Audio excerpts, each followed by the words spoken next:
अल्लाह के रसूल सल्लल्लाहु अलैहि वसल्लम ने मुसलमानों को, उम्मत को हज का तरीक़ा भी सिखाया, हज करके बताया। सारे आमाल आप सल्लल्लाहु अलैहि वसल्लम ने किए।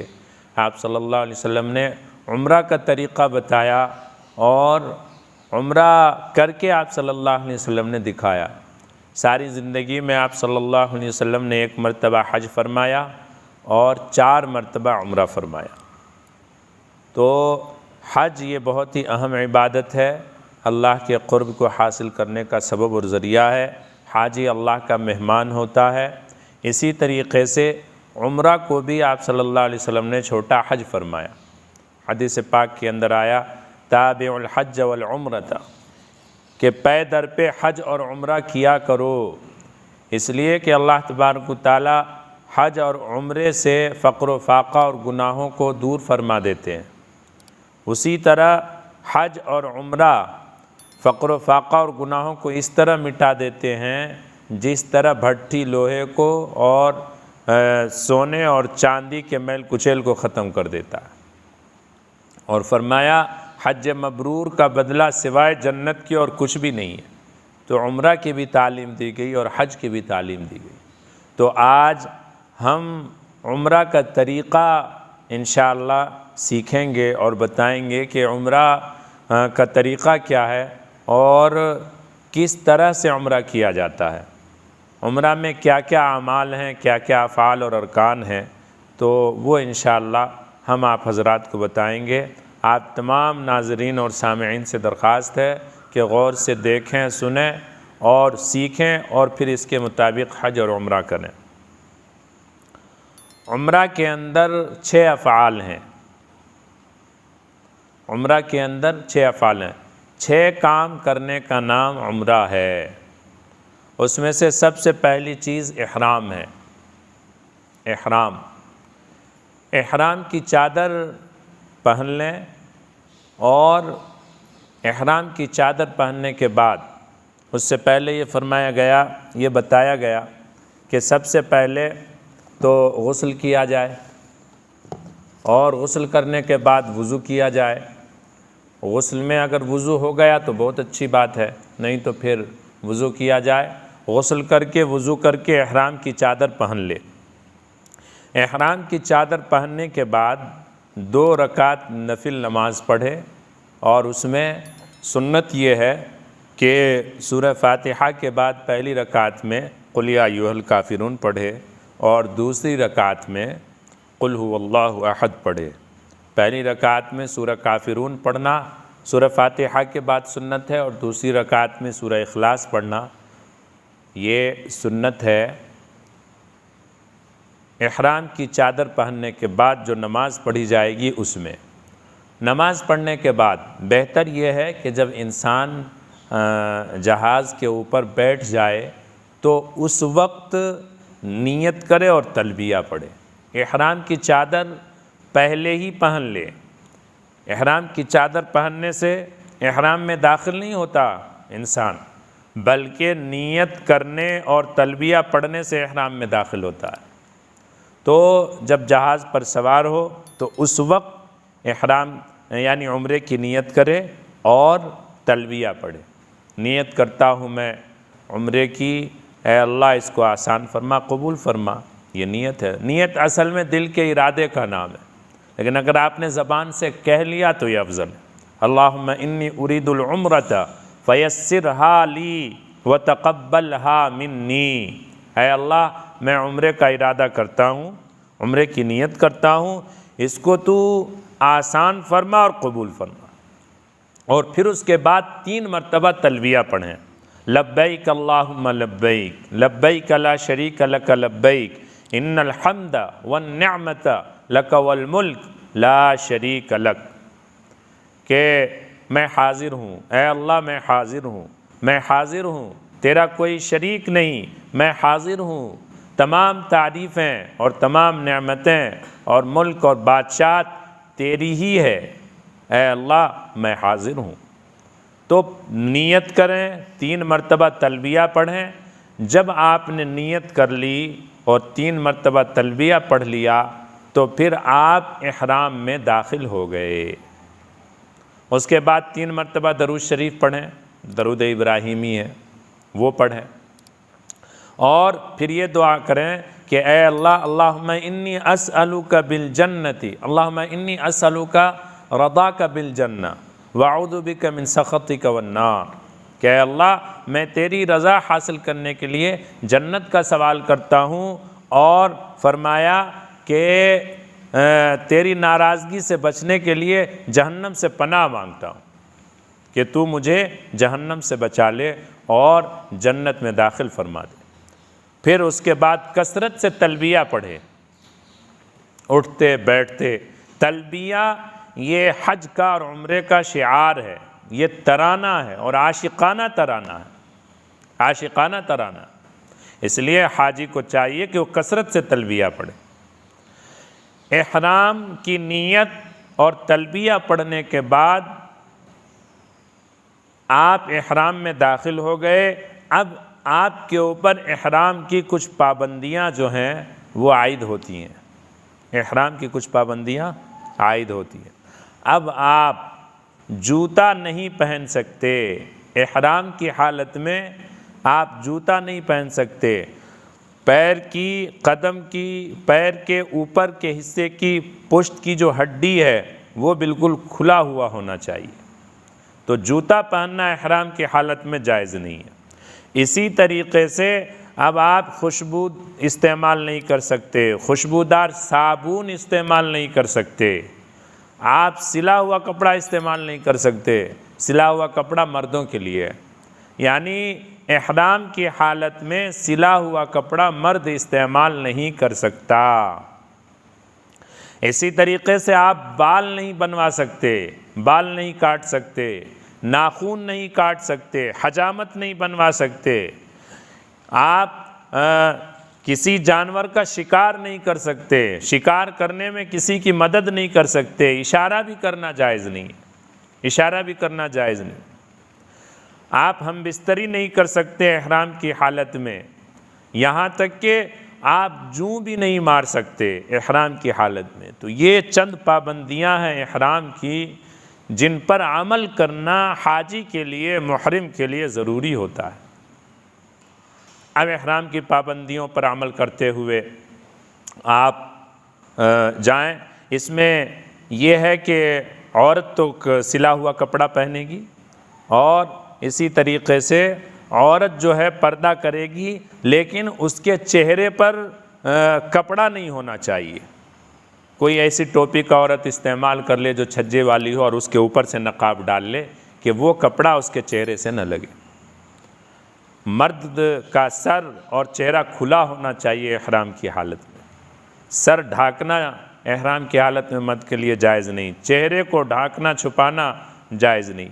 तो ये इहराम की पाबंदियां हैं जो जिस पाबंदी पर अमल करना मुहरिम के लिए ज़रूरी है। जब आप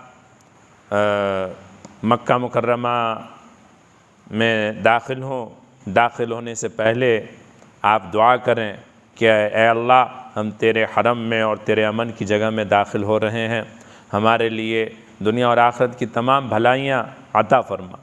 मक्का मुकर्रमा में दाखिल होने के बाद आप चाहें तो आराम कर लें, और फिर उसके बाद नहा धो करके गुस्ल करके फिर फ़ौरन मस्जिद हराम तशरीफ़ ले जाएं।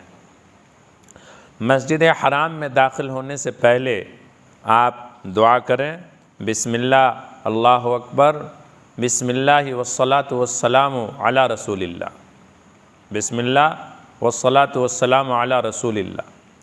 और फिर उसके बाद दाहिना पैर मस्जिद में दाखिल करें और दुआ पढ़ते हुए मस्जिद हराम में दाखिल हों, रब्बिग़फिरली ज़ुनूबी वफ़्तहली अबवाब रहमती, या अल्लाहुम्मा फ़्तहली अबवाब रहमती। ये दोनों दुआ पढ़ सकते हैं। और एतिकाफ़, नफिल एतिकाफ़ की नीयत कर लें। इस तरीक़े से आप उसूल और आदाब के साथ मस्जिद हराम में दाखिल हों, और जब खाने काबा पर पहली निगाह पड़े तो उस वक्त रास्ते से एक तरफ होकर खड़े हो जाएं और 3 मरतबा ला इलाहा इल्लल्लाह, ला इलाहा इल्लल्लाह, ला इलाहा इल्लल्लाह, ला इलाहा इल्लल्लाह 3 मरतबा अल्लाहु अकबर अल्लाहु अकबर अल्लाहु अकबर, और 3 मरतबा ला इलाहा इल्लल्लाह ला इलाहा इल्लल्लाह ला इलाहा इल्लल्लाह पढ़ें। और फिर उसके बाद दरूद शरीफ पढ़कर खूब दुआ मांगें। दुआ की कबूलियत का ख़ास वक्त है जब पहली नज़र, पहली निगाह खाने काबा पर पड़ती है। जो भी दुआ बंदा अल्लाह से मांगता है, अल्लाह तबारक व तआला उस दुआ को कबूल फरमाता। तरीक़ा यही है कि 3 मरतबा अल्लाहु अकबर पढ़ें, 3 मरतबा ला इलाहा इल्लल्लाह पढ़ें और दरूद शरीफ पढ़कर फिर दुआ मांगें। और फिर उसके बाद जो है तवाफ़ की तैयारी करें। अगर वज़ू है तो बहुत अच्छी बात है, नहीं तो वज़ू कर लें।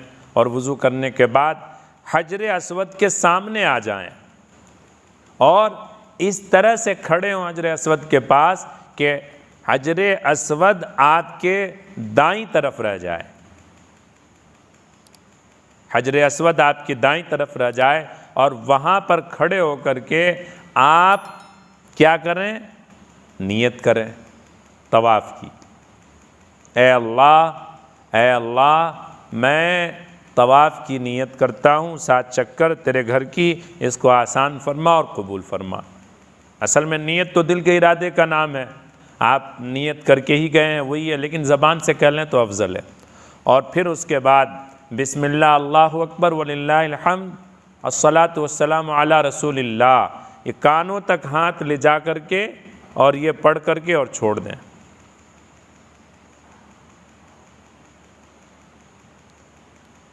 फिर उसके बाद आप क्या करें? यहाँ पे एक अमल इज्तिबा भी है कि नियत करने से पहले तवाफ़ की नियत से पहले आप इज्तिबा कर लें। इज्तिबा कहते हैं कि जो चादर इहराम की मर्द हजरात ने पहनी है, 2 चादर, एक नीचे और एक ऊपर, तो ऊपर वाली चादर को दाएं कंधे के नीचे से बाएं कंधे के ऊपर वो चादर रख लें और ये दायां कंधा खोल लें। ये इज्तिबा कहलाता है और ये सुन्नत है। उससे पहले चादर ओढ़े रहें, लेकिन नियत से पहले, तवाफ़ करने से पहले ये इज्तिबा वाला अमल कर लें कि चादर को दाएं कंधे के नीचे से बाएं कंधे के ऊपर डाल लें। फिर उसके बाद हजर अस्वद के बगल में खड़े होकर बाईं तरफ नियत करें और नियत करने के बाद क्या करें? हजर अस्वद के सामने बिल्कुल खड़े होकर, हजर अस्वद के सामने खड़े होकर दोनों हाथों को कानों तक ले जाकर बिस्मिल्लाह अल्लाहु अकबर वलिल्लाहिल हम्द वस्सलातु वस्सलामु अला रसूलिल्लाह ये पढ़कर और हाथ को छोड़ दें। ये तो इस्तिक़बाल हुआ, इस्तिक़बाल क़िबला करना, इस्तिक़बाल, इस्तिक़बाल।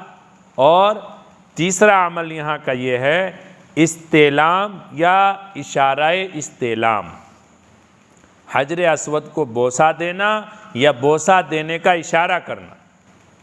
फिर दूसरी मर्तबा आप क्या करें कि हजर अस्वद के सामने बिल्कुल हाथ को उठाएं, इतना कि वो हजर अस्वद के सामने हो जाए। अगर हजर अस्वद को बोसा देने का इस्तेलाम करने का मौका मिल जाए तो दोनों हाथ उस पर रख करके और उसे बोसा दे दें। असल इस्तेलाम तो ये है, लेकिन आजकल मौका नहीं मिलता, वहाँ तक पहुँचने नहीं दिया जाता, तो दूर से ही दोनों हाथ हजर अस्वद की तरफ करके और फिर बिस्मिल्लाह अल्लाहु अकबर वलिल्लाहिल हम्द वस्सलातु वस्सलामु अला रसूलिल्लाह कहकर और दोनों हाथों को इस तरीक़े से चूम लें और बोसा दे दें। ये इस्तिलाम या इशारा इस्तिलाम हो गया। अब आपका तवाफ़ जो है वो शुरू होगा। अब आप तवाफ़ करें तो मर्द हजरात के लिए पहले 3 चक्कर में रमल है, ये भी सुन्नत है। इज्तिबा सुन्नत है, इस्तिक़बाल सुन्नत है, इस्तिलाम या इशारा इस्तिलाम ये सुन्नत है, और इसी तरीक़े से ये रमल ये सुन्नत है। रमल कहते हैं कि अकड़ कर चलना 3 चक्कर में, छोटे छोटे तेज़ कदम के साथ अकड़ कर चलना 3 चक्कर में रमल करना मर्द हजरात के लिए सुन्नत है। और बाकी जो चक्कर हैं वो बिल्कुल नॉर्मल अंदाज में किया जाएगा। इस तरीक़े से 7 चक्कर तवाफ़ का करना है और हर तवाफ़ हजरे अस्वद से शुरू होगा और हजरे अस्वद पर मुकम्मल होगा। हर तवाफ़ हजरे अस्वद से शुरू होगा और हजरे अस्वद पर मुकम्मल होगा और हर तवाफ़ के मुकम्मल होने पर हजरे अस्वद का इस्तेलाम किया जाएगा। इस तरीक़े से 7 चक्कर होंगे, 8 इस्तेलाम होगा।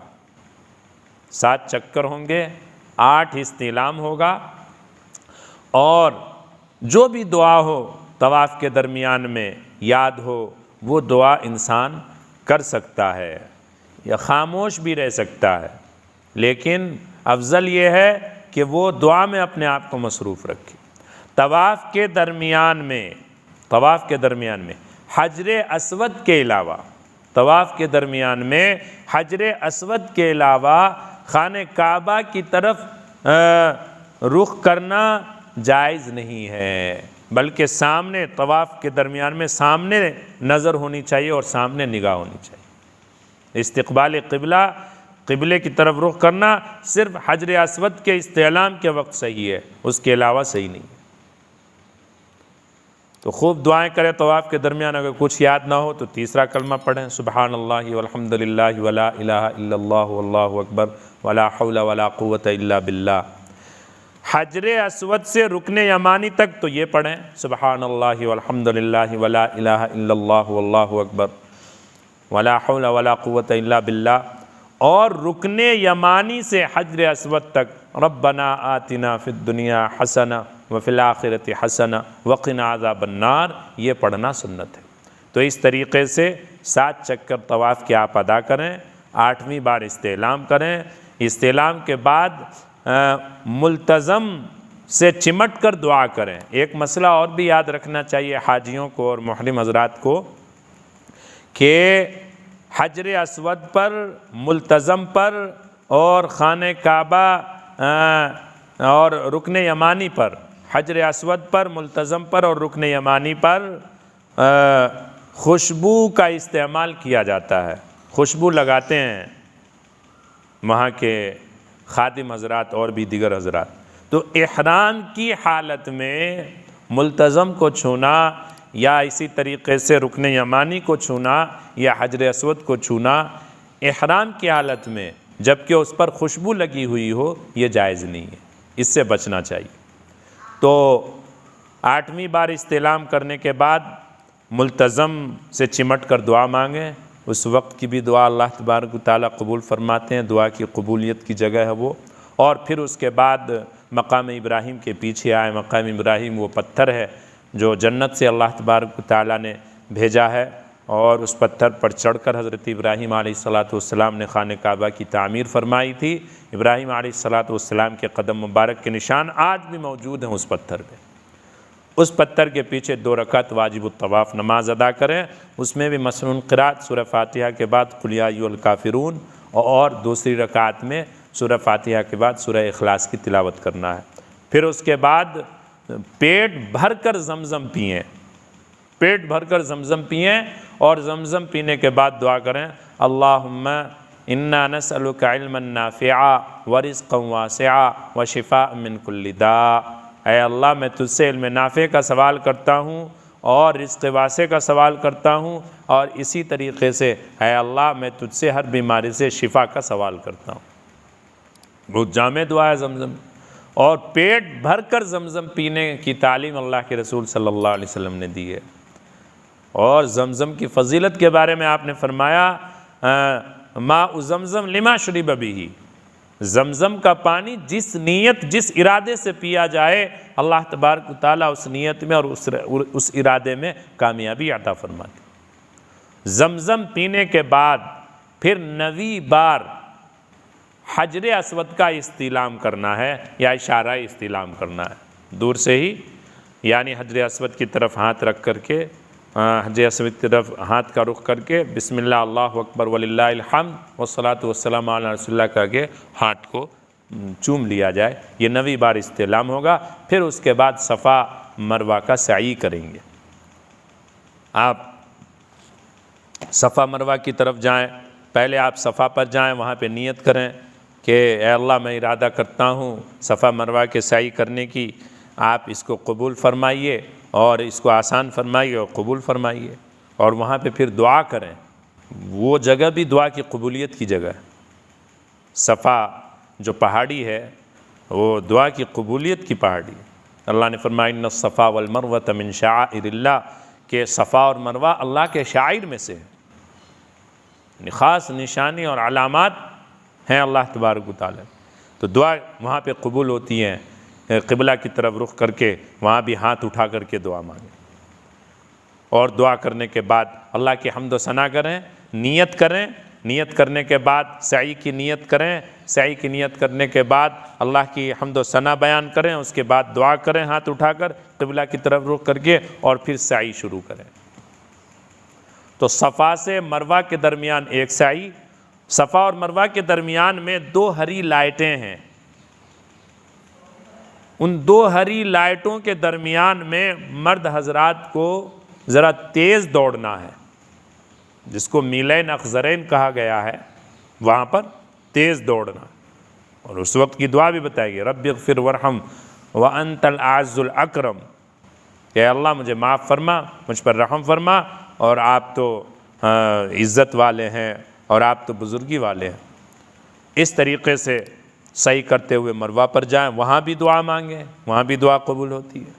और फिर उसके बाद मरवा से जब सफ़ा की तरफ आएँ तो वही मीलैन अखज़रैन के दरमियान ज़रा तेज़ दौड़ेंगे मर्द हजरात। औरतें तो ख़वातीन हजरात अपनी नॉर्मल चाल चलेंगी। इस तरीक़े से सफ़ा से सई शुरू होगा तो मरवा पर ख़त्म होगा। 7 चक्कर इस तरीक़े से पूरे किए जाएंगे। जब सई कर लें आप, उसके बाद फिर या तो आप हल्क़ करवा लें या आप क्या करें कि बाल को कटवा लें या मुंडवा लें। यह आखिरी अमल है उम्रे का। औरतें ख़वातीन क्या करेंगी, पूरे बाल को जमा करके एक पोरवे के बराबर या उससे कुछ ज़्यादा जो है बाल काट लें। तो ये औरतों के लिए, ख़वातीन के लिए। मर्द हजरात या तो सर मुंडवा लें या बाल कतरवा लें। पूरे सल के बाल काटना या कटवाना ज़रूरी है, या तो मुंडवा लें या बाल कटवा लें। तो अब आप इहराम की जो पाबंदियाँ थीं, वो आपसे ख़त्म हो। अच्छा, इहराम की पाबंदियाँ जिस वक्त से शुरू हुई थी, जब आपने उम्रे का इरादा किया था, नियत किया था, आपने उम्रे की नियत की और तलबिया पढ़कर इहराम में दाखिल हुए, तो उस वक्त से लेकर यानी तवाफ़ की नियत से पहले तक कसरत से महरिम को क्या चाहिए उम्रा करने वाले को, कि वो तलबिया पढ़े, लब्बैक अल्लाहुम्मा लब्बैक, लब्बैक ला शरीक लक लब्बैक, इन्नल हम्दा वन निअमत लक वल मुल्क ला शरीक लक। और जब तवाफ़ शुरू हो जाए तो फिर तलबिया नहीं है। तो ये उम्रे का मुख्तसर और आसान तरीक़ा है। अगर हम इस तरीक़े से उम्रा अदा करें तो अल्लाह तबारक व तआला हमारे उम्रे को कबूल फरमाएगा। और फिर उसके बाद जितने दिन भी आप मक्का मुकर्रमा में रहें, खूब इबादत करें, दुआओं का अहतमाम करें, कुरान की तिलावत का अहतमाम करें। तो ये जो है उम्रा का मुख्तसर तरीक़ा था। अल्लाह ताला हम सबको सुन्नत के मुताबिक उम्रा अदा करने की तौफ़ीक़ नसीब फ़रमाए। व आखिर दावाना अनिल हम्दुलिल्लाहि रब्बिल आलमीन।